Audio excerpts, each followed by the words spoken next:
J'avais quoi, peut-être 700 ou 800 abonnés. J'ai dit, dans 6 mois, j'aurai 100 000 abonnés.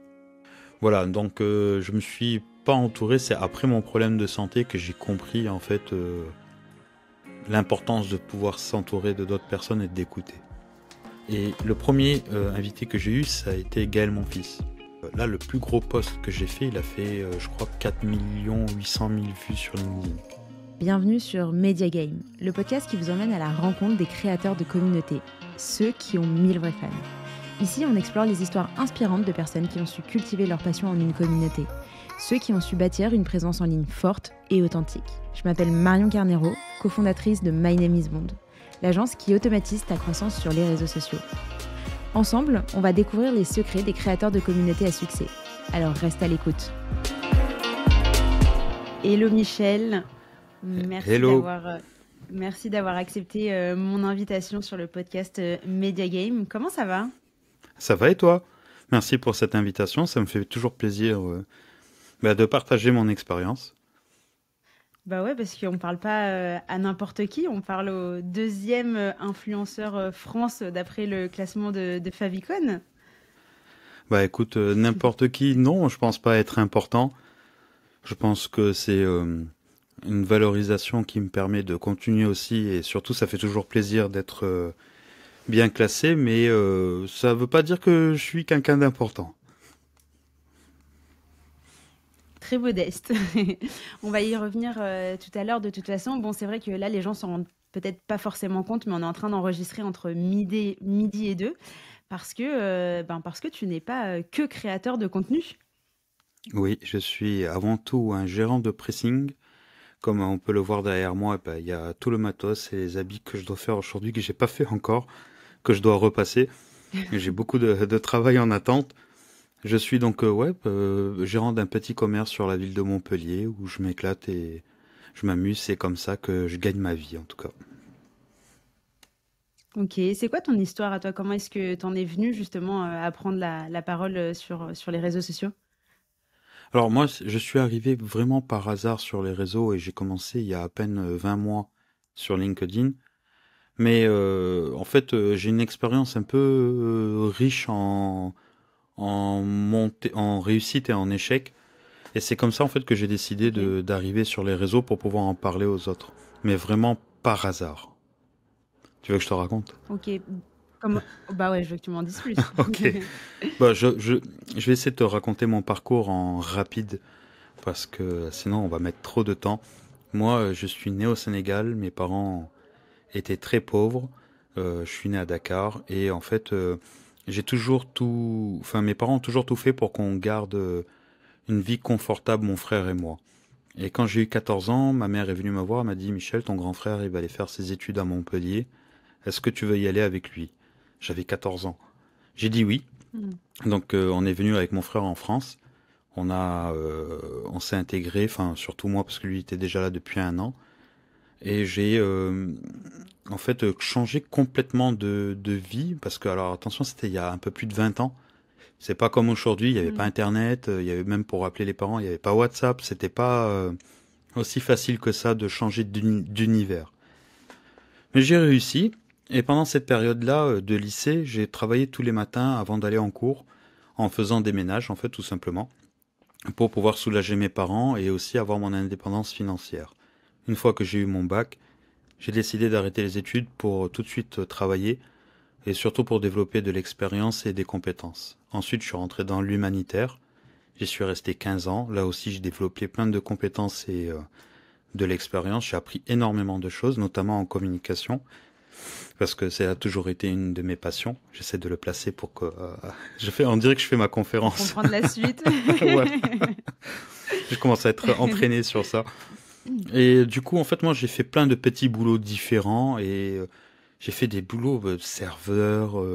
J'ai travaillé dans les pompes funèbres pendant 4 ans. J'ai fait énormément de petits boulots. Et moi, j'ai toujours aimé le business et à cette époque, surtout, je pensais vraiment que la réussite, c'était avoir beaucoup d'argent, du matériel, avoir une belle maison, une belle voiture, ce genre de choses. Et je pensais que la seule façon de pouvoir y parvenir, c'était d'avoir une grande boîte, une grande société, et devenir millionnaire. Hmm. J'ai créé plusieurs entreprises, je me suis planté, il y en a où j'ai réussi. Et le plus gros plantage, plantage international que j'ai eu, c'est en 2014. J'avais une grosse boîte avec une trentaine de salariés dans l'administratif, le télésecrétariat. Et comme je Que tu disais gérais au toi? départ, que je gérais, oui. Et j'ai voulu faire en fait du télésecrétariat Made in France. En fait, j'étais l'ancêtre de Hmm. Doctolib, pour te donner Ok. une vision. Et ça n'existait pas encore, Doctolib. Eux, ils ont été plus malins. Et cet appât du gain, cette envie d'avoir beaucoup d'argent, en fait, je me suis enfermé dans cette idée. Et mon seul objectif, c'était de Hmm. développer mon chiffre d'affaires, mon chiffre d'affaires. Et je me suis pas entouré, je me suis pas laissé entourer. Je n'écoutais personne parce que je pensais que j'étais le plus beau, le plus fort et le meilleur dans le business. Je me suis planté un Mais an comment, après. Vas-y, vas-y. comment, avant que tu te plantes, comment est-ce que tu passes de tu enchaînes des petits boulots à tu montes une boîte où tu gères 30 employés? Bah en fait, moi j'avais déjà eu quelques boîtes avant et même sans salariés. Mais tu sais, en fait j'avais l'idée, je l'ai mise en place, j'ai recruté 30 personnes, j'ai eu des investissements, des fonds. J'allais même avoir une grosse levée de fonds hein, pour ma boîte. J'allais avoir à peu près dans les 2 millions d'euros quand même en levée de fonds. Et c'est juste Ok. avant Ah cette oui. levée de fonds que enfin, c'est en partie moi qui ai décidé de déposer le bilan. Ok. Pourquoi? Qu'est-ce Ouais. qui s'est passé? Mais en fait, c'est comme je disais, j'étais très fatigué, très angoissé, très stressé. Je n'arrivais à écouter personne en fait, comme j'avais une sorte d'ego qui était un peu surdimensionné dans le monde du business. Alors pas, je m'en foutais du regard des autres, mais c'était moi en fait, ce que je pensais de moi. Je me pensais très fort en fait, Hmm. et que j'avais pas besoin d'écouter les autres. Et comme si j'étais très têtu. Et du coup, en fait, pendant cette période-là, en même temps, j'avais mon fils qui est né, mon premier. J'avais ma vie familiale, ma vie professionnelle, tout bougeait. Et j'ai décidé d'arrêter parce que je me sentais plus, j'étais fatigué, vraiment comme si j'étais malade. Et là, j'ai commencé un burn-out en réalité. Mais un puissant, tu vois, celui qui... Et je n'avais plus envie de rien faire. Ça veut dire que à ce moment-là, l'argent n'était plus ma première envie. Ma seule envie, c'était de tout arrêter et de faire complètement autre chose. J'ai du coup Ok. déposé le bilan. Me suis planté dans cette société et derrière après bah le truc c'est que même pas 6 mois après je suis tombé malade gravement et j'ai eu une lésion au cerveau sous la Ah, forme d'un pardon je tousse je suis désolé sur la forme non, pas de d'une problème. d'un ça ressemble à un AVC un petit peu le malaise et Ok. pendant 3 semaines je suis resté à l'hôpital donc en gros quand tu as une lésion au cerveau c'est j'ai perdu par exemple je parle 3 langues j'ai perdu 2 langues. Bon, là j'ai tout retrouvé, hein, tout est rentré dans l'ordre, mais tu sais, du jour au lendemain, il y a Mhm. les 2 langues que tu parles couramment, tes langues maternelles, tu les connais plus, tu vois. Tu les Euh, maîtrises plus, ouais. Ok. même pas un mot, Et quoi. C'est super comme si t'avais impressionnant. tout oublié, quoi. Ouais, comme si c'était jamais rentré dans ma tête, en fait. Ok. J'ai failli perdre l'usage de la parole, donc tu vois là, de faire des podcasts, de faire un podcast avec Et, toi, c'est reconnaissant, tu vois. et ça, c'est dû à quoi? Alors Ça ça, arrive c'est la à grande cause de quoi? À cause de question. la fatigue? Non, alors c'est ça qui est hallucinant, c'est que ce que j'ai eu n'a absolument rien à voir avec ce que j'ai vécu avant. Et c'est Ok. les neurologues, tu sais, quand tu parles avec un neurologue, c'est très très vaste quand il te parle, tu vois, ouh, c'est très compliqué parce qu'en fait, ah ouais, ça, déjà quand t'es en plus, tu comprends pas grand chose alors parce que tu as ta lésion et quand ils viennent te parler, c'est encore, c'est la scène, elle est énorme quand même. Mais Hmm. en fait, il n'y a pas le seul problème, enfin le seul truc qu'on pourrait imaginer, c'est qu'un produit chimique.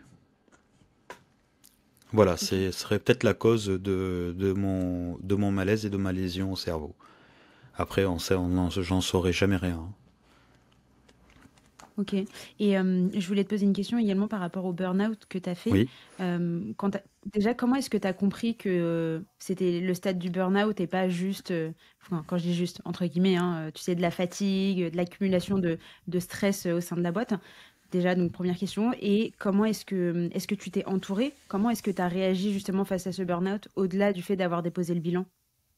Alors, quand j'ai déposé le bilan, quand j'étais en train de vivre le burn-out, moi j'ai compris que je vivais un burn-out le jour, enfin 4-5 ans après. Ah oui, ok. J'ai Donc avec du compris que, recul. en fait, avec beaucoup de recul, j'ai compris que ce que j'ai vécu à ce moment-là, c'était un burn-out. Je savais même pas ce que c'était un burn-out à l'époque, tu vois, Hmm. c'était pas, c'était pas connu comme on connaît aujourd'hui, mais quand je vois l'état où j'étais et le manque de performance, le manque d'envie et toutes ces choses qui tournaient autour de moi, c'est après que j'ai dit, ah ben tiens, en fait, en réalité, ce que j'ai vécu, c'était un burn-out. Et je me suis pas spécialement entouré. Comme je t'ai dit, j'étais pas bien et tout, c'était difficile de parler avec d'autres personnes. Alors, avec la famille, on peut parler parce que moi je suis très famille, donc ils étaient toujours là, mes parents, mon frère, ma femme, tout ça, il y avait aucun souci, mais c'est les autres en fait que c'était compliqué, tu vois. C'est quand tu dis à quelqu'un, je pouvais avoir une levée de fonds de 2 millions d'euros et finalement je dépose le bilan parce que j'ai plus envie. Il y a beaucoup de gens qui comprenaient pas, hein. Hmm. C'était énorme ça. Ouais, avec Le contraste, cette vision il est pas business, ouais. logique. Voilà, donc je me suis pas entouré. C'est après mon problème de santé que j'ai compris en fait l'importance de pouvoir s'entourer de d'autres personnes et d'écouter. Ok. Ok, ok. Et donc, comment est-ce que tu en es venu justement à à prendre la parole sur LinkedIn? Alors, comme je te disais, j'avais fait 15 ans d'humanitaire. Quand j'ai eu mon problème de Ouais. santé, tout ça, j'ai retravaillé dans un restaurant et il s'est passé 2 ans et j'ai repris une affaire familiale. Donc c'est celle qu'on voit derrière moi, donc ce pressing. Et un jour, j'étais en train de repasser sur ma table derrière et je me suis dit, Michel, comment tu peux revenir en aide aux gens? Comment tu peux apporter parce que moi, j'adore ça, aider les autres. En fait, ça a toujours été. J'ai grandi comme ça. En fait, je suis né dans ces valeurs-là. Et en même temps, en fait, je reçois une notification de LinkedIn. C'était une pub ou je sais plus. Et ce réseau, je le connaissais parce que 8 ans avant, enfin, je sais plus, au tout début, j'y allais pour poster mes offres, mes recherches d'emploi, en fait, mon CV. Je me suis Mm. dit, je suis allé voir, j'ai regardé, j'ai dit, ah ben tiens, ça a changé un petit peu. Et je vais aller raconter mon histoire sur ce réseau social pro. Et peut-être que, ben, il y a des gens, ils vont pas faire les mêmes erreurs que moi. De temps en temps, je vais aller pousser des coups de gueule parce que moi, j'ai des avis bien tranchés sur certaines choses. Et en même temps, bah, je vais mettre en pratique ma passion qui est la communication et je vais le faire au service des autres. Voilà comment je suis arrivé sur LinkedIn. Et ça, c'était il y a 20 mois. C'était il y a 20 mois. Alors aujourd'hui, Ok.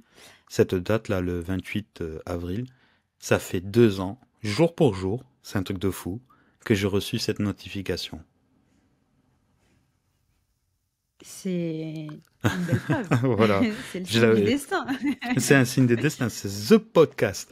Et en fait, moi j'ai commencé tout Est-ce qu'on peut doucement. se dire joyeux anniversaire? Ouais, allez. En fait, j'ai commencé tout doucement à regarder ce profil et c'est vraiment 3-4 mois après que j'ai commencé vraiment à publier avec tous les jours en racontant quelque chose, voilà. Où j'ai compris en fait que je pouvais passer mon message. C'était quoi le premier post que tu as publié sur LinkedIn? Alors le premier Tu t'en post que j'ai souviens? publié, oui, je m'en souviens parce qu'il a été recopié, il se copie encore aujourd'hui. C'est votre candidature n'a pas été retenue, je le répète 4-5 fois. Et qu'à la fin, en fait, je sais pas pourquoi, je dis l'échec c'est de l'entraînement, vous allez réussir. C'est Voilà. beau, Et le c'est premier motivant. post que j'ai fait, il Ça a fait donne de 2 millions l'espoir. de vues. 2 millions de vues, Le premier waouh! post. Ok, énorme. Donc sur Et ce post-là. sur ce post-là, où je me suis dit, ouais, il y a un truc quand même, hein.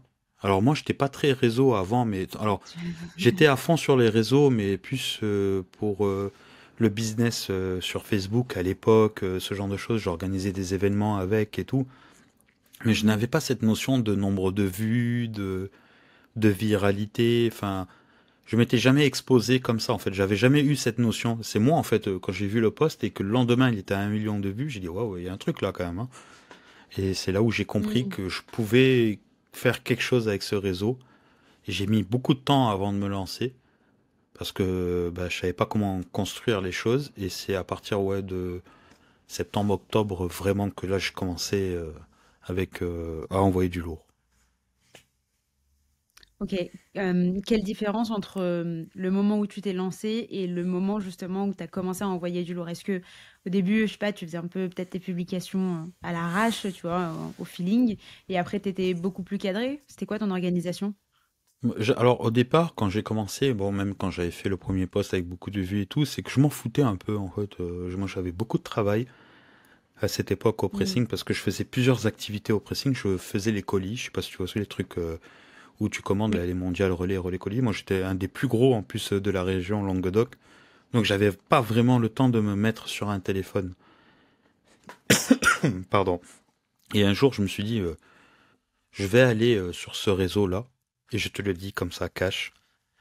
Et je l'ai fait une publication en plus. J'ai dit, j'avais quoi, peut-être 700 ou 800 abonnés. J'ai dit, dans 6 mois, j'aurai 100 000 abonnés. Ça, 5 c'est mois après, une bonne stratégie de se donner et je vais dire, je vais avoir 100 000 des abonnés. objectifs Alors, assez c'était élevés. pas, j'y croyais pas trop, enfin, 50-50 quand même, enfin, voilà.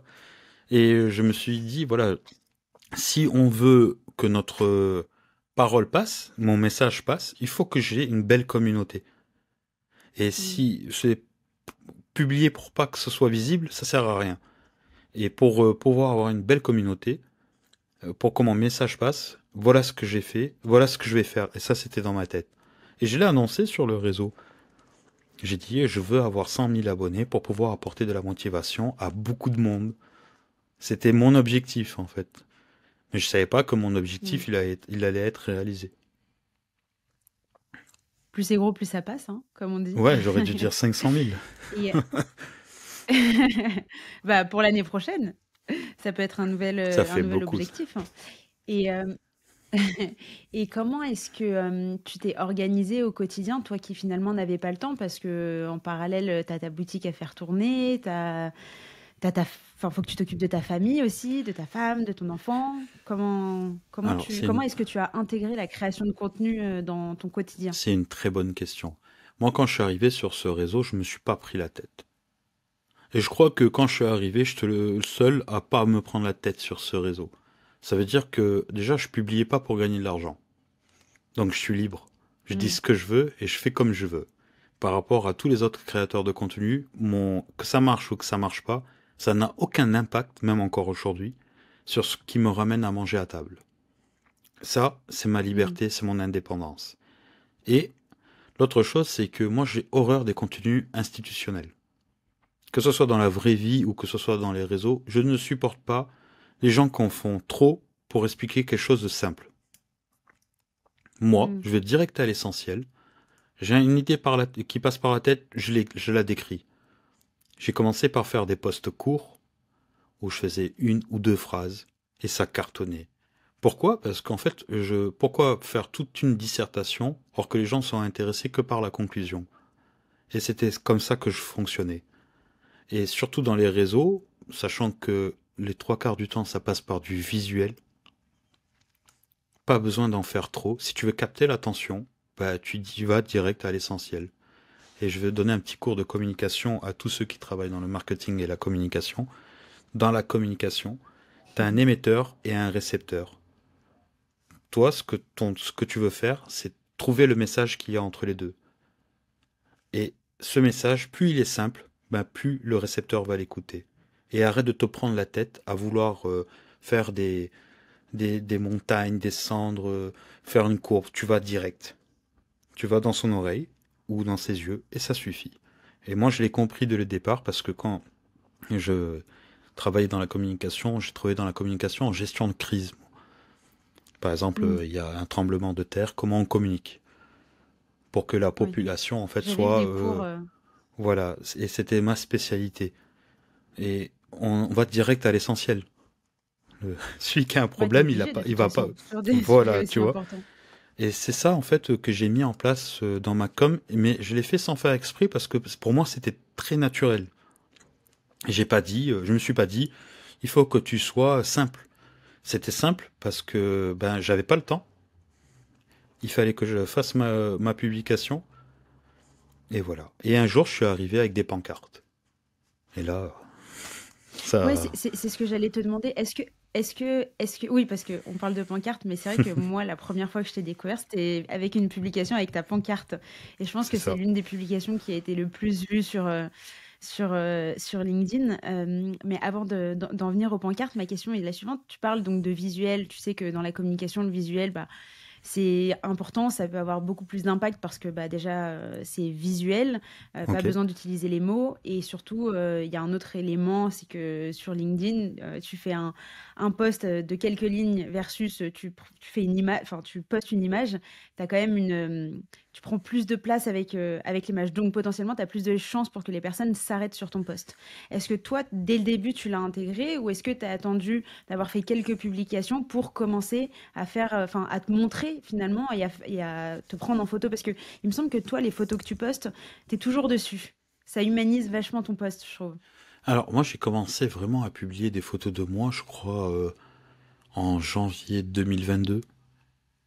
Parce que au début, moi, je faisais que du texte écrit. Enfin, du texte, quoi. Sans Ok. photo, ce que je fais très rarement aujourd'hui. Mais je buzzais énormément avec ces textes. Je sais pas pourquoi. Tu sais pourquoi tu buzzais avec ces textes? Parce que, en fait, je suis arrivé, en fait, avec des messages que tout le monde reprend aujourd'hui. Euh, J'arrivais, moi, je faisais des petits coups de gueule. Arrêtez de demander 3 à 5 ans d'expérience à des jeunes qui rentrent, qui sortent de l'école ou pour leur premier emploi. Ce truc-là, il est repris par des milliers de personnes aujourd'hui, encore aujourd'hui, même 1 an et demi après. Il y en a, ils le mettent en image, il y en a, ils le mettent à l'écrit. Voilà. Un jour, je suis arrivé et je disais, arrêtez de demander des lettres de motivation. Ça ne sert à rien, cet outil. Et après, j'expliquais pourquoi. Je disais juste, je rajoutais, la motivation se mesure par, enfin, la motivation de mesure se mesure par l'échange. On ne peut pas mesurer la motivation d'une personne avec un papier. C'est impossible, en fait. Et c'est ça, en fait, que je faisais à l'écrit et ça cartonnait. Et aujourd'hui, tout le monde reprend ça. Mais j'étais le premier à Mm. parler de ce genre de choses. Donc du coup, en fait, je changeais complètement le message. J'avais un message différent des autres. Et du coup, c'est ça qui m'a amené à monter très vite sur le réseau. C'est par rapport à ce genre de Ok. message. Et c'est vrai que là, en termes de positionnement et de sujets que tu voulais traiter, donc tu dis que c'est autour de la motivation. Là, ça s'adresse plutôt aux recruteurs, non? Alors, moi, je faisais des publications 1 à 2 fois par semaine sur l'emploi et tout, parce que moi, quand je cherchais un emploi, je galérais tout le temps. Et on n'est pas souvent aidé, tu vois, en termes de motivation. En fait, moi, je disais toujours aux gens, je ne suis pas un spécialiste de recrutement, je ne le suis toujours pas, même si j'ai été top voice emploi sur LinkedIn. Moi, je suis juste la personne qui va te dire comment tenir pendant ta recherche d'emploi. Et après, j'ai commencé à avoir des messages de motivation beaucoup plus profonds, en fait, où j'ai commencé à raconter mon histoire sur mon burn-out, où je parlais d'une expérience toujours un peu négative, ou qui s'est transformée en apprentissage. Voilà, et les gens s'y sont identifiés à mon parcours. Et c'est pour ça qu'en fait, je pense que les gens m'ont suivi et qui m'ont fait confiance, parce qu'en fait, quand je parle d'un problème, je parle du problème que j'ai vécu et comment je m'en suis sorti. Mm. Et comment, en fait, tous les autres, toutes les personnes, ben, ceux qui le vivent, ils s'identifient. Et ceux qui l'ont pas vécu, bon, ils vont éviter de faire la même connerie que moi. Ok, je vois. Et donc, au final, tous les posts, ils sortent de ton cœur. C'est T'essayes de ça. motiver les personnes comme tu le peux, mais voilà, en donnant énormément d'amour au quotidien. Euh, T'es jamais à court d'idées de posts? Tu disais que tu publiais 2 fois par semaine. Est-ce que tu as essayé d'augmenter la cadence? Est-ce que tu t'es donné un rythme? Alors, quand je te disais je publiais 2 fois par semaine, c'était je publiais 2 fois par semaine sur les sujets de l'emploi. Sinon, je publiais tous les jours. D'accord. Et encore aujourd'hui, je publie tous les jours. Je m'arrête jamais. Je m'arrête jamais parce que j'ai toujours une idée qui vient. Et c'est pour ça que moi, en fait, par rapport à d'autres, je crois que je suis le seul qui est un peu comme ça. Je ne publie jamais à la même heure. Parce que je ne Oh, ok. prépare jamais. Ah, c'est intéressant. Je ne publie jamais, tu verras jamais tous les matins à 8 heures une publication de Michel. Je ne sais pas faire ça. Je ne veux pas me l'imposer. Là, j'ai publié hier soir à 21h30 ou 45. Hmm. Parce que j'ai une idée, tac, tac, tac, j'ai publié. Ce matin, j'ai pas publié. Ok. Et peut-être que je publierai, peut-être même pas aujourd'hui, ou peut-être ce soir, j'en sais rien. C'est que j'ai une idée, il y a un truc qui me passe par la tête, bam, je mets. Je me prends pas la tête avec ça. Des fois, je publie une fois par jour. Des fois, je peux même publier jusqu'à 4 fois par jour. Et ah oui, effectivement. Et est-ce que tu perçois une différence dans le résultat de tes contenus en fonction justement de l'heure à laquelle tu vas le publier? Oui, parce que en fait, et c'est sur tous les réseaux que c'est comme ça. T'as des heures où c'est difficile. Si tu publies à 4 heures du mat, tu sais que ça va être tendu. Mais je crois T'as déjà que essayé? ouais, mais je le referai C'est plus. C'est fini. Je sortais de soirée à ok. l'époque et j'ai dit tiens je vais publier. Ben non non non, Ah! tu publies plus. C'est de la bêtise ça. C'est n'importe quoi Michel. Je crois qu'il n'y a pas vraiment d'heure propice pour publier. Je crois que ce qu'il faut, c'est être au rendez-vous pour ta communauté. Je crois que c'est plus ça, tu vois. Par exemple, moi, des fois, je publie entre 10 heures et 11 heures le matin. Après, je vais republier peut-être vers 15 heures.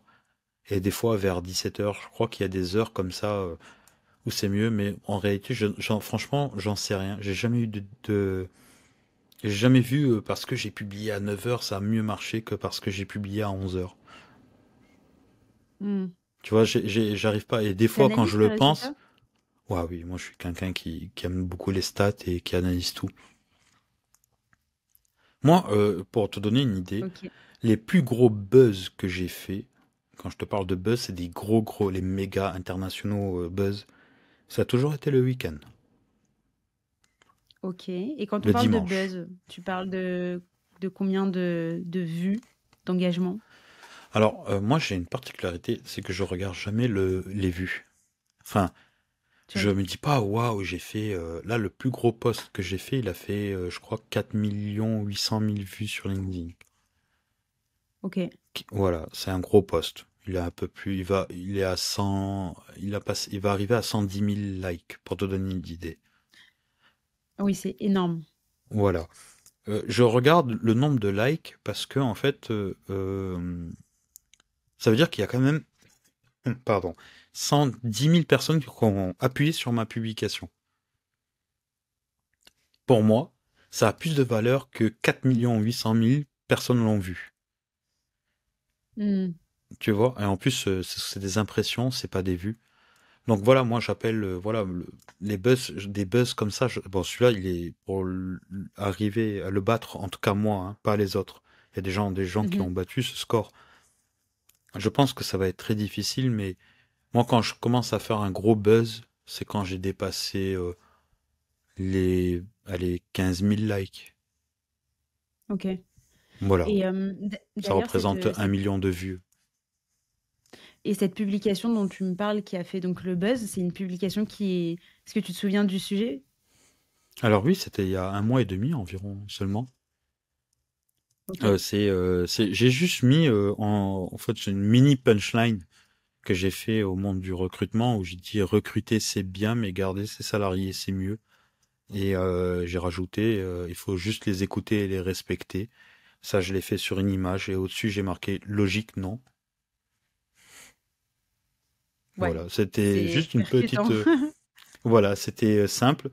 J'ai résumé ce que c'est la marque employeur en une phrase Hmm. et certaines personnes essayent enfin en vont en parler en faisant plein de choses. Moi je l'ai résumé en une phrase en fait.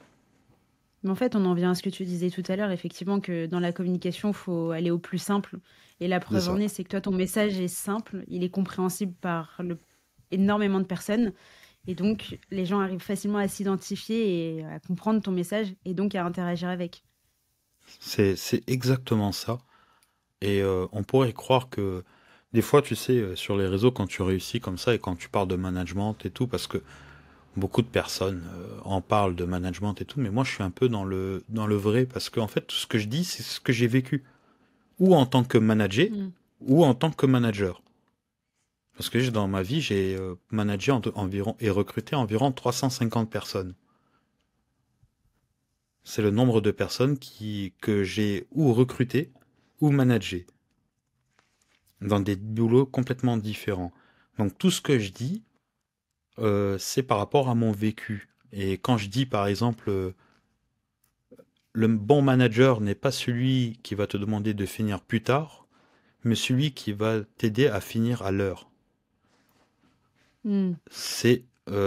Ça donne une image du manager complètement différente de tout ce qu'on peut voir sur le réseau. Et ça donne un message au manager pour dire ah oui finalement c'est ça le vrai manager, et aux autres qui se disent ah mais c'est pas normal si à chaque fois mon manager il me demande de finir plus tard. Normalement il doit m'aider Mm. à finir à l'heure. Voilà, c'est le genre ça par exemple j'avais fait une publication comme ça qui a été repris, mais parce que les gens ils ont pas de pitié hein, pour copier-coller, ou ils prennent mon image, ils enlèvent juste mon nom et ils republient. Ça c'est la guerre dans ce truc-là. Moi j'ai abandonné cette guerre, mais Ouais. elle a fait 2 millions de Quand- vues, tu vois, 31 000 likes. C'est le genre de gros de gros buzz que je fais, moi.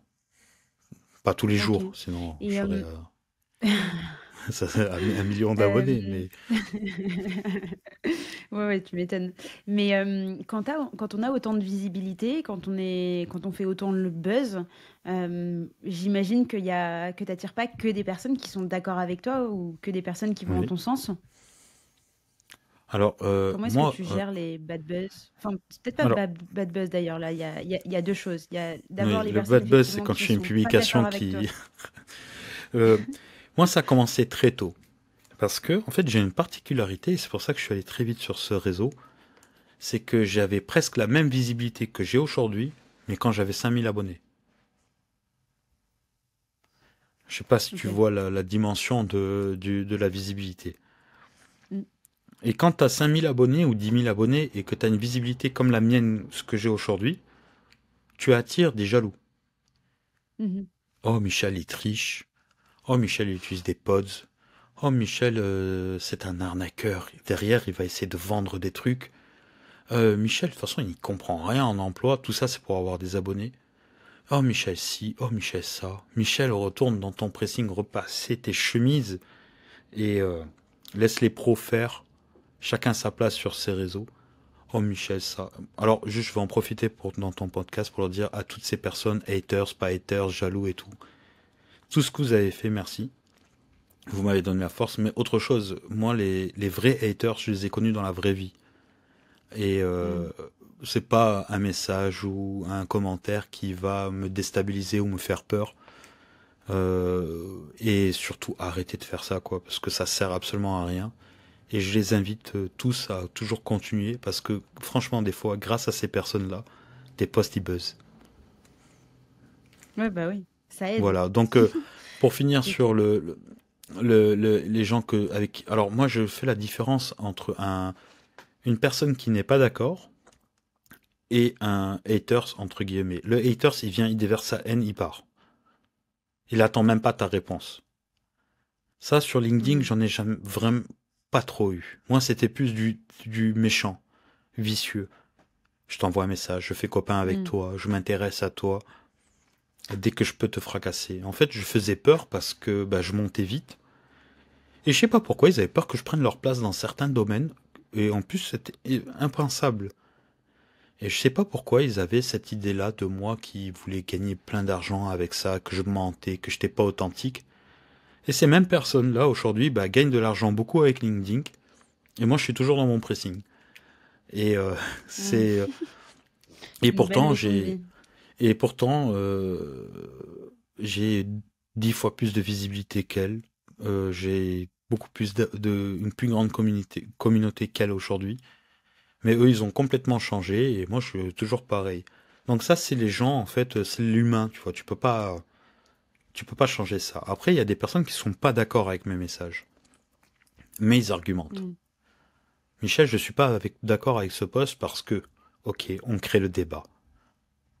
Et là, on se commente entre nous, dans le respect, dans le normal.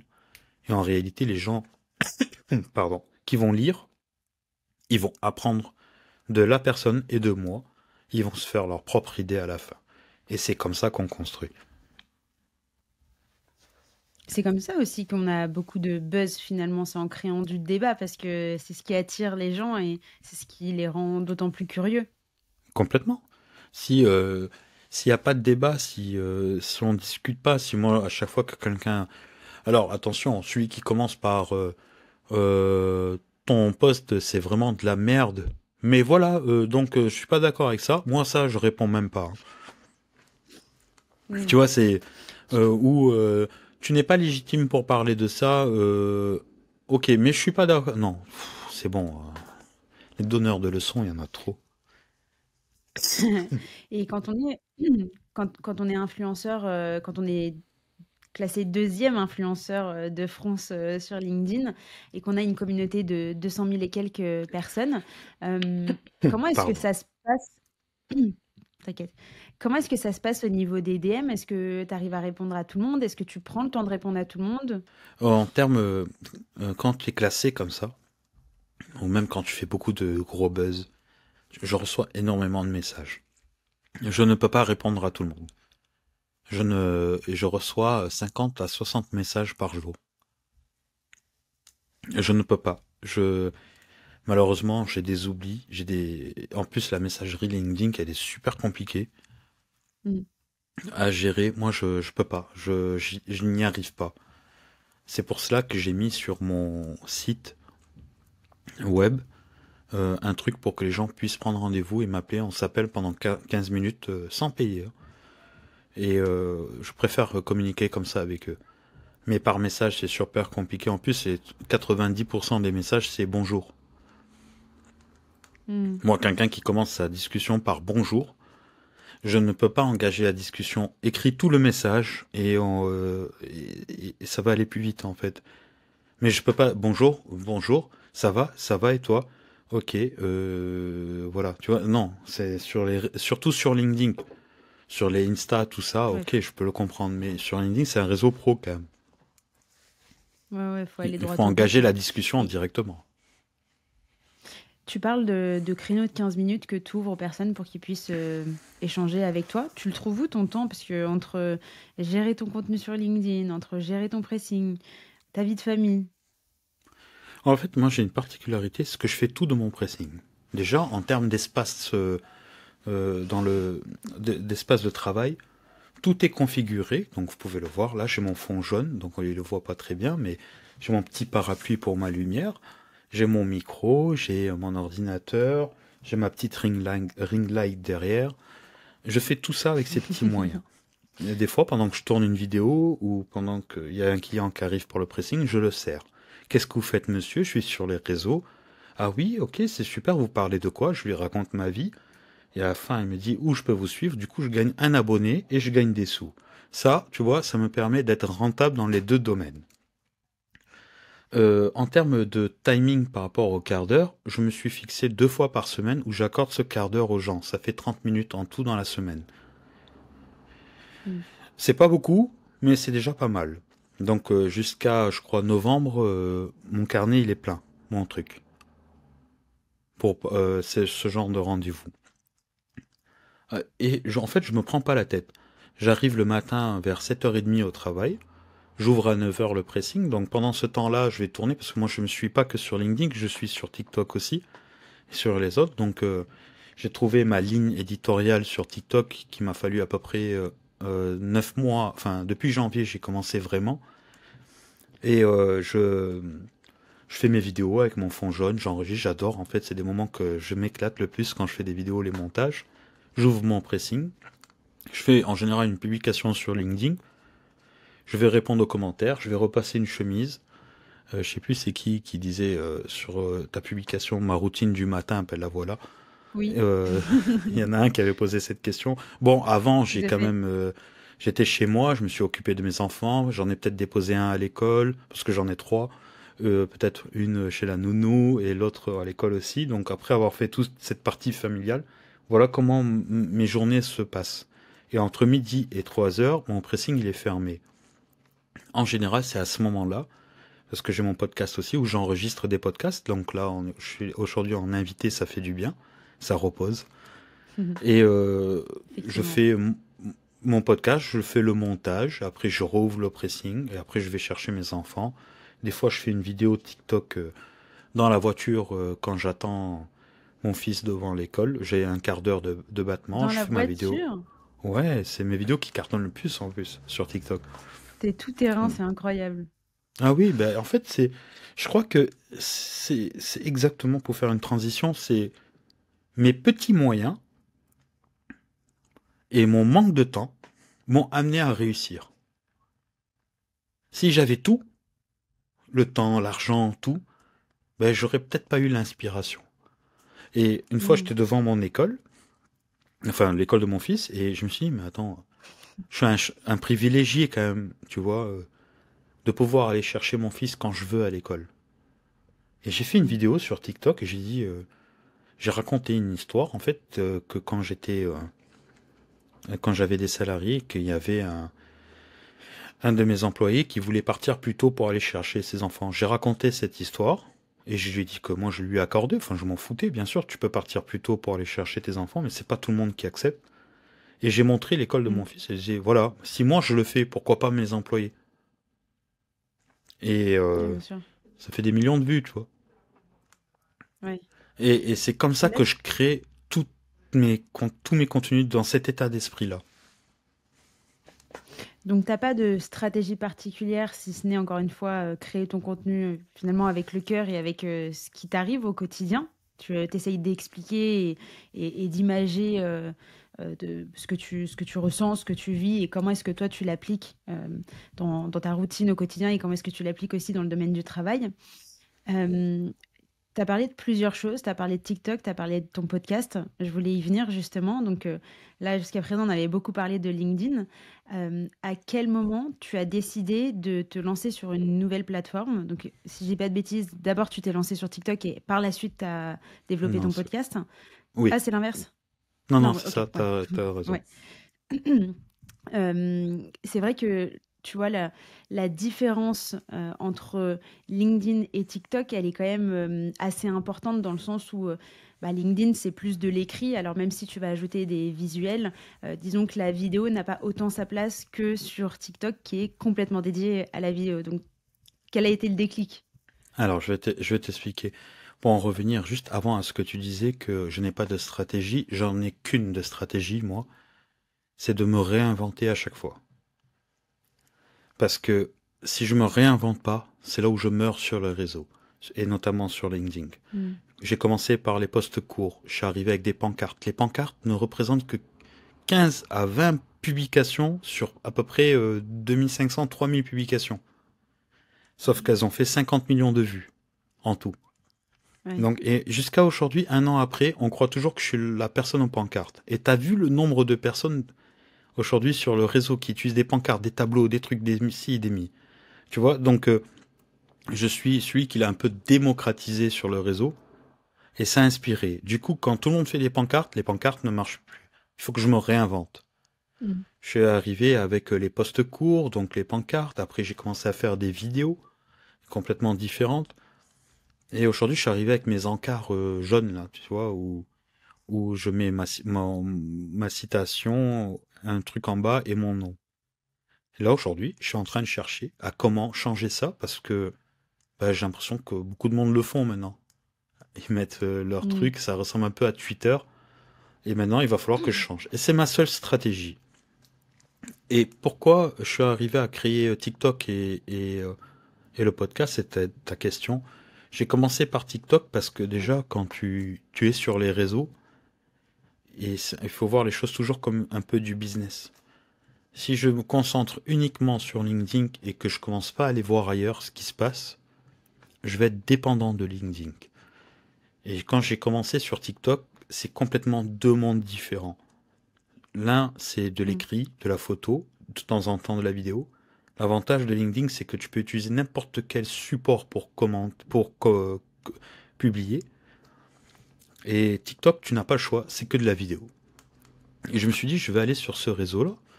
Et ma première vidéo que je fais, c'était avec des pancartes où j'ai fait un coup de gueule sur le SMIC. Elle a fait 4 millions de vues. Et c'est là où je me suis dit, il y a un truc à faire sur ce réseau. Et cette vidéo m'a ramené 10 000 abonnés en 2 jours. Et j'ai dit, waouh, il y a un truc qui se passe avec moi et les réseaux. Il faut que j'approfondisse. Tu vois, J'ai il une faut bonne que étoile qui me j'approfondisse. Tu suit. vois. Et je me suis pas concentré à fond parce que c'est compliqué de faire de la vidéo tous les jours. Et moi, je suis pour que ça me prenne pas la tête. Tu vois, là, je viens en pressing, tac, j'ai une idée, je fais une vidéo. Entre l'enregistrer, la monter et la publier, ça me prend un quart d'heure. Que ce soit au pressing, dans la voiture, à la maison. Je veux pas que ça me prenne plus de temps. Pareil pour LinkedIn. Je veux pas que ça me prenne plus de temps, plus de 10 minutes pour poster quelque chose. Sinon, ça va devenir une contrainte.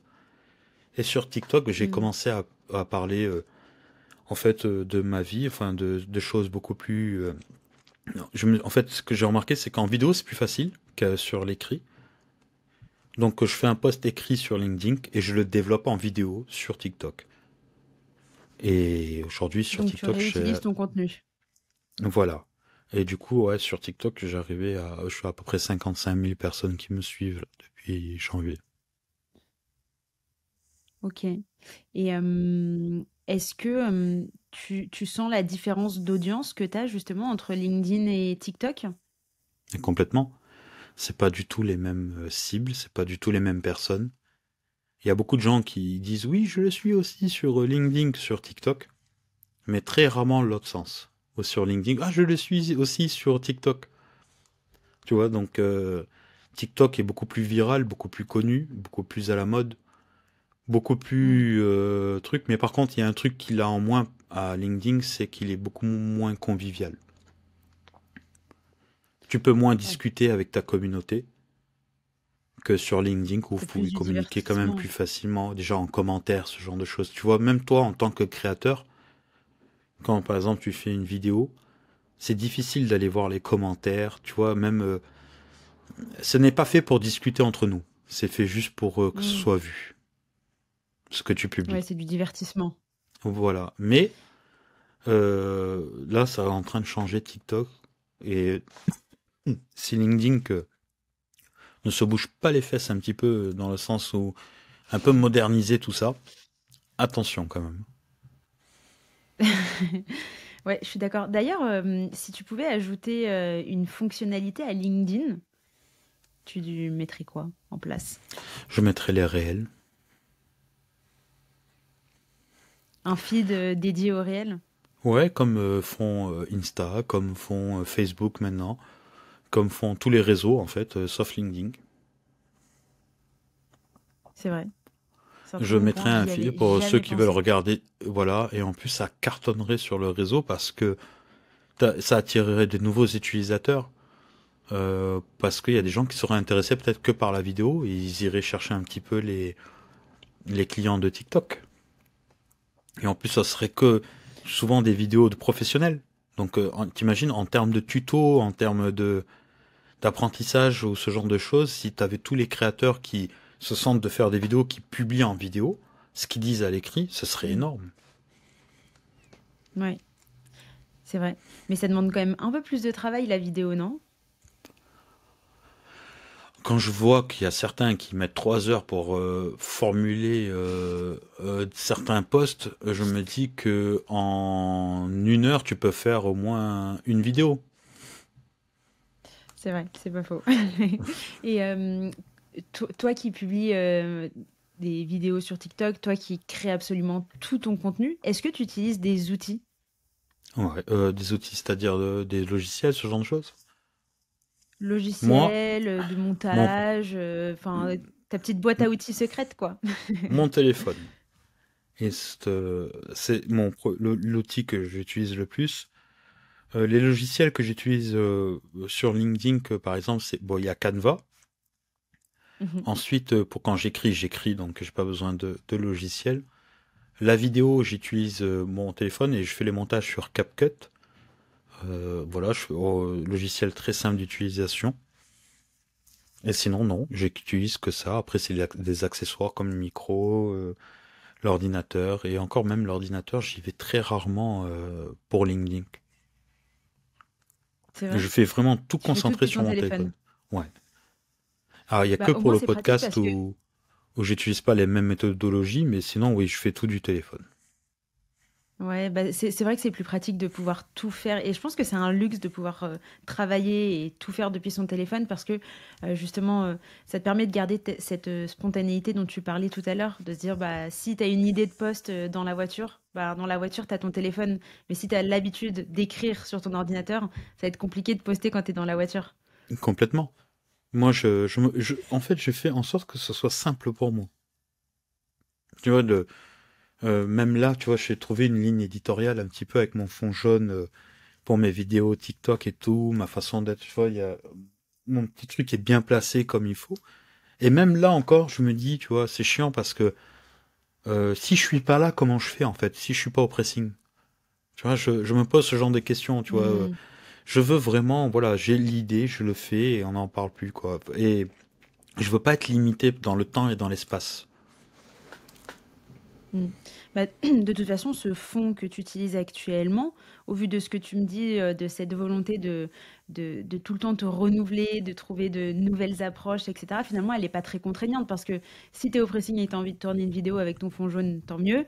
Et au C'est ça. contraire, quand tu seras pas au pressing et dans un autre environnement, là, tu trouveras de nouvelles manières de tourner tes Exactement. vidéos.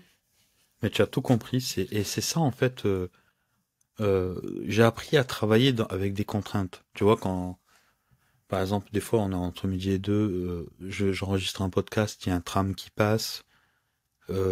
J'apprends à travailler avec toutes ces contraintes. Donc je me suis fait un petit truc pour que le son soit un petit peu gardé.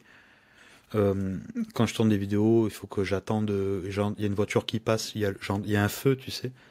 Et je sais quand est-ce qu'il est Oui. vert, quand est-ce qu'il est rouge par rapport aux voitures. Donc je sais que j'ai 4 minutes pour faire ma vidéo. Donc je travaille avec toutes ces contraintes-là qui sont devenues en réalité tellement normales que j'entends la dernière voiture passer, je sais que j'ai 4 minutes pour faire une vidéo.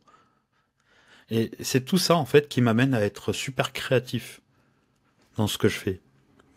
Et le jour où peut-être je serai dans un studio avec tout, t'as juste appuyé sur un bouton pour que ça fonctionne, Mm. peut-être là ce sera le jour de ma fin. Et donc, on a parlé de TikTok, on a parlé de LinkedIn et tu as parlé tout à l'heure de ton podcast que tu as lancé Oui. également. Est-ce que bah, tu peux m'en dire plus? Comment est-ce que tu l'as créé? Pourquoi tu t'es lancé? Alors moi, avant d'avoir créé mon podcast, je connaissais rien en podcast. J'en avais jamais écouté d'ailleurs. C'était pas trop mon truc. Ah ouais? Ok. Ouais. Et parce que je suis plus un consommateur de vidéos, ce genre de choses. Moi, je suis très série, très film, tout ça. Donc, juste écouter, ça a jamais été mon truc. Même la radio, par exemple. Euh, Quand il y a un moment, je me suis fait une réflexion. Je me suis dit, Michel, tu t'as parlé beaucoup de toi. Tu es sur les réseaux, que ce soit sur tous les réseaux confondus. Maintenant, il va falloir que tu parles des autres. Et la meilleure façon de pouvoir le faire, bah, c'est d'inviter des gens. Alors moi, j'avais commencé par des lives où j'en faisais assez souvent, presque une fois par semaine sur LinkedIn. Je me suis dit, ce format, il était bien le live, mais il n'y a pas assez de proximité entre moi et la personne parce que elle sait qu'elle est écoutée en live, je sais que je suis écouté en live, on perd un peu de notre authenticité. Hmm. Et je me suis dit, je vais inviter des gens inspirants et motivants pour qu'ils partagent leurs histoires comme moi je le fais. Je vais les interviewer, on va passer un bon moment. Les gens qui vont nous écouter vont repartir avec de la motivation. Mais pour une fois, c'est pas moi qu'ils auront écouté. Et j'ai lancé ça, j'ai appris à comment on enregistre un podcast. Voilà. Et le premier invité que j'ai eu, ça a été Gaël, mon fils. Ouais. Et du coup, j'ai fait ce podcast avec lui. Et c'est là, à ce moment-là, que j'ai vraiment compris la mission de mon podcast. Parce que je n'ai absolument rien préparé avec lui. D'ailleurs, je ne prépare jamais rien avec les autres maintenant. Et la discussion a été tellement spontanée. Par exemple, on a parlé pendant 40 minutes que 5 minutes de tennis. On a parlé de la vie familiale, on a parlé de ce genre de choses. Et là, je me suis dit, Michel, j'ai adoré ce que j'ai fait en fait. Et je me suis Mm. donné cette envie, enfin, comme si j'avais trouvé une nouvelle passion qui est l'animation. Et là, bah, je me suis dit, je vais accentuer dans ça. Et aussi, en termes de stratégie, pour moi, le podcast, c'est ce qui me fait sortir des réseaux sociaux. Parce que le podcast, les réseaux servent à communiquer là-dessus. Et moi, en fait, j'aimerais bien plus tard, peut-être mon objectif final, parce que j'en ai pas vraiment encore de ce que je veux faire ou ce que où je vais arriver, c'est de me dire de créer mon propre média.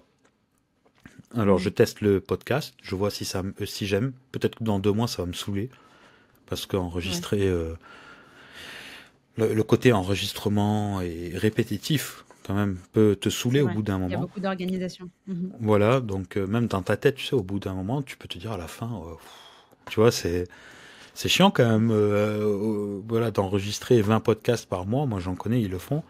Mais j'en fais beaucoup. J'en enregistre. Et jusqu'à aujourd'hui, je n'ai jamais eu cette sensation que c'est chiant, que c'est fatigant. À chaque fois, je lève le niveau en termes de passion. Et on verra par la suite comment il fonctionne. Et si peut-être un jour je terminerai juste avec mon podcast. Et voilà. Et t'en tires quoi justement de ce podcast? Qu'est-ce que ça t'apporte toi en tant que présentateur, si on peut dire ça comme ça? Ben, en fait, ça me met à ma place. J'ai l'impression de trouver vraiment ma place, tu vois, de ce que j'aime vraiment faire. Tu vois, c'est comme si j'avais enfin trouvé le truc virtuel, entre guillemets, là où je me sens le plus à l'aise. Tu vois, Mm. en fait, ce que j'aime, c'est ce côté de mettre en valeur une personne. Tu vois, de la mettre en valeur, de la valoriser et de la faire ressortir, en fait, meilleure que ce qu'elle était quand elle est arrivée. Et c'est ça, en fait, mon objectif quand je reçois une personne en podcast. Et tes podcasts, tu les fais à distance ou en Oui, toujours à physique? distance. À Alors, moi, je distance. suis à Ok. Montpellier et comme 90% des gens qui me suivent sont à Paris, c'est très difficile de faire des podcasts ensemble. Donc ouais, je fais tout à distance. Ok. Et si tu avais des conseils à donner aux personnes qui veulent lancer justement leur podcast, alors pour toi, tu dois le savoir, moi, c'est mes premiers podcasts, enfin mes premiers épisodes que j'enregistre actuellement. Donc, Ok. ouais, si il y a des personnes qui nous écoutent qui ont envie de lancer leur podcast, qu'est-ce que tu leur conseilles? Bah, déjà de faire ça par envie, parce que c'est pas un exercice que tu fais quand t'as pas envie, parce que sinon ça devient une contrainte et c'est un peu pour tout pareil. La deuxième chose, c'est que en réalité, c'est pas compliqué. Au début, moi, quand j'ai fait le premier podcast avec Gaël, la partie technique au début, bah, elle fait mal quand même, hein, quand tu connais pas, hein, tu Mm. vois, le montage. Moi, je fais sur Audacity. Quand tu tombes sur le logiciel, tu dis waouh, c'est quoi ce truc? Mais en réalité, tout est facile. Il y a des tutos qui expliquent tout. En fait, il faut le faire par envie et par passion et pas que pour avoir un nombre d'écoutes et ce genre de choses, parce que c'est là où vous allez vous planter. Plus vous allez être heureux dans votre podcast, plus les gens vont être heureux de l'écouter. L'authenticité, il n'y a que ça de Toujours. vrai. Est-ce que tu connais Romain Gobert? Est-ce que ce nom te parle? Romain T'as le droit de dire Gobert. non, hein. En fait, c'est un mec qui vient de Montpellier comme toi. C'est pour Ah ça oui, que oui, ça le m'a fait. plombier. Oui, Oui, ben exactement. j'ai Donc lui, discuté avec lui un petit peu sur le réseau il y a 2, 3 jours ou une son, semaine, his- je sais plus. son histoire est assez incroyable aussi. Lui, en 5 jours, il est passé de 0 à 13 000 abonnés. C'est un plombier. Il est présent sur LinkedIn alors que, bah, en fait, on n'a pas l'habitude de voir ce genre de métier présent sur LinkedIn. Euh, Est-ce que tu penses qu'il y a réellement de la place pour tout le monde sur LinkedIn? Non, il y a de la place que pour moi. Non, le, Ok. c'est, c'est un de mes combats, ça, de que ça soit. C'est d'ailleurs le post que j'ai fait pour dire que j'étais deuxième créateur de France, et je finis par dire tout le monde a sa place sur ce réseau. En fait, ce réseau, des fois, il est un peu bizarre parce que tu as l'impression de voir toujours les mêmes personnes, ce genre de choses. Mm. T'as des gens qui ont des niches sur ces réseaux, qui ont des business, qui pensent avoir le monopole de ce réseau. Des gens qui Mm. pensent que ce réseau doit appartenir à une telle catégorie de personnes. Certaines personnes pensent même que c'est eux, grâce à eux, que le réseau existe. T'as tout ce genre de personnes-là, c'est une stratosphère un peu qui se prennent pas pour de la merde. Moi, je suis très cash comme personne. Et des Très bien. gens comme Romain, tu vois, ils arrivent, ils font une photo des plus normales et authentiques et qu'on il arrive et en une semaine, il explique à tous ces gens-là que c'est des grosses merdes et que lui, il arrive. Voilà. Parce Tu penses que son que cas, c'est une exception? non, son cas n'est pas une exception. Mais en fait, c'est en fait, sur ce réseau, on en a tellement marre. Tu vois, moi, au début, je pensais pas, une des trucs, des publications qui a le plus buzzé, il y a un an, c'est quand je me suis mis en photo en train de repasser, où je portais un panier, ou quand j'étais au pressing. Et en fait, j'ai fait exprès de vite mettre ça, pour que les gens comprennent que moi, je suis gérant d'un pressing, que je suis pas, un expert en com ou en recrutement ou en quoi que ce soit. Je suis juste un petit gérant de pressing qui vient vous donner de la motivation sur le réseau. Et je finis toujours par dire, et c'est comme ça que je finis mes conférences, par dire euh, peut-être le gérant le plus suivi de France et peut-être même du monde. Euh, et ce qui se passe pour Romain, c'est un peu pareil, c'est que en fait il vient, il arrive, il casse les codes mais du statut professionnel. On voit des Oui. copywriters, marketing, communication, créateurs de contenu, influenceurs, grow marketing, grow ci, grow ça. On voit que des termes comme ça, newsletter, pas newsletter. Lui, il arrive avec une pince et des toilettes et il dit voilà, moi je suis le gars qui va réparer vos toilettes. C'est normal que ça marche. J'adore. Ouais, parce que ça fait partie du quotidien, en fait. On a besoin de gens comme ça. Ben, Et c'est exactement ça. C'est un gars qui a un métier qui ne vaut pas moins que tous les autres métiers qu'il y a sur le réseau. Donc pourquoi il aurait pas sa place? ouais, moi, tu sais, très honnêtement, je suis dans toute cette partie growth, marketing, etc. Pour autant, parfois, j'en ai un peu ma claque de LinkedIn parce que comme tu dis, hein, tu vois tout le temps les mêmes têtes, c'est tout le temps les mêmes personnes qui prennent la parole, qui disent tout le temps la même chose, tout le monde dit la même chose, un peu à sa manière, mais bon, tu peux très rapidement tourner en rond. Bah, quand j'ai vu la publication de Romain, j'étais là en mode ah, ça fait du bien de voir des gens comme ça, des gens, enfin oui. En fait, pour moi, je pense sincèrement qu'il y a de la place pour tout le monde et Romain en est la preuve. Tu en es la preuve aussi parce que tu sors complètement des codes et de ce qu'on a l'habitude, ou en tout cas de ce qu'on avait l'habitude de voir sur LinkedIn. Ben, merci. Bah écoute, Michel, je pense qu'on a bien fait le tour. Cet épisode était full valeur ajoutée. J'aime Merci. bien terminer mon épisode en demandant à mon invité quelle personne il aimerait entendre sur mon podcast, justement Media Game. Alors, moi, j'ai une personne en ce moment avec qui je rigole beaucoup. Je m'éclate beaucoup sur le réseau et dans la vraie vie, même s'il est sur Paris. On s'est rencontrés lors d'un événement. Je collabore avec lui en ce moment. Je sais pas, t'as dû voir. Peut-être c'est celui qui a demandé combien de chemises il lui reste à repasser sur Oui. ton truc. Il s'appelle Hicham Abari. C'est un gars, un bon gars qui a un bon parcours avec beaucoup d'échecs et aussi quelques réussites. Et je pense que lui aussi, il arrive dans le game sur LinkedIn petit à petit. Et il a une petite communauté, mais qui fait quand même une bonne visibilité. Et je pense que lui, il pourrait apporter à beaucoup de monde de la valeur, parce qu'en plus de ça, il est un peu plus vieux que moi. Donc ça, c'est pour le fracasser. Voilà, c'est un vieux, quoi. Euh, et je pense que son expérience pourra aider. En fait, ça donnerait une différente image de comment fonctionner sur le réseau quand on arrive pas loin de la retraite. Ça, c'est pour le fracasser. Il Hmm, s'appelle Hicham Abari. C'est cadeau, Hicham. suivez-le sur les réseaux. Ok, bah c'est noté. On l'invitera sur Media C'est Game gentil. grâce à toi. Michel, merci beaucoup pour ton temps, merci pour toute cette valeur que tu nous as apportée. Où est-ce qu'on peut te retrouver? Alors moi, on peut me retrouver au 748 avenue Villeneuve-d'Angoulême, c'est un pressing à Montpellier, donc pour tous ceux qui veulent nettoyer leurs vêtements, tous ceux qui veulent prendre une dose de motivation sur LinkedIn, TikTok ou Insta, ou peut-être bientôt YouTube, et sinon, voilà, vous venez me parler ou m'envoyer un message quand vous voulez, et si je vous ai pas répondu, pardon. Merci Michel. Merci à À toi. très vite.